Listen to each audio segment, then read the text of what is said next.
बीडच्या खाजगी कोचिंग क्लासेसमध्ये दोन अल्पवयीन मुलींची लैंगिक छळ झाल्याची घटना समोर आलेली आहे। या धक्कादायक घटनेनं बीड जिल्ह्यामध्ये एक मोठी खळबळ निर्माण झालेली आहे। ज्या ठिकाणी ही घटना घडली, ज्या उमा किरणच्या समोर मी आहे, याच खाजगी कोचिंग क्लासेसमध्ये रात्री 9च्या दरम्यान दोन अल्पवयीन मुलींवरती लैंगिक छळ झाल्याची घटना समोर आलेली आहे। आणि याच प्रकरणी बीडच्या शिवाजीनगर पोलीस ठाण्यामध्ये दोन आरोपींविरोधात गुन्हा देखील दाखल आहे। त्यापैकी एक आरोपी राजकीय वरदहस्त असलेला आणि स्थानिक आमदारांचा समर्थक असल्याची माहिती समोर आलेली आहे।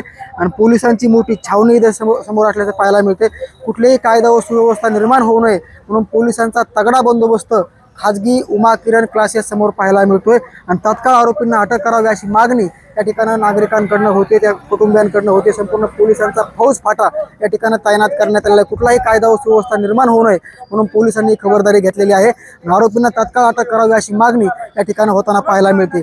नक्कीच या संपूर्ण घटनेने बीडमध्ये एक खळबळ निर्माण झालेली आहे आणि घटनेचा निषेध देखील व्यक्त केला जातोय की दोन अल्पवयीन मुलींचा लैंगिक छळ करून आरोपी फरार झालेले आहेत। त्यांना कधी पोलीस अटक करतात हे देखील पाहणं महत्त्वाचं असणार आहे।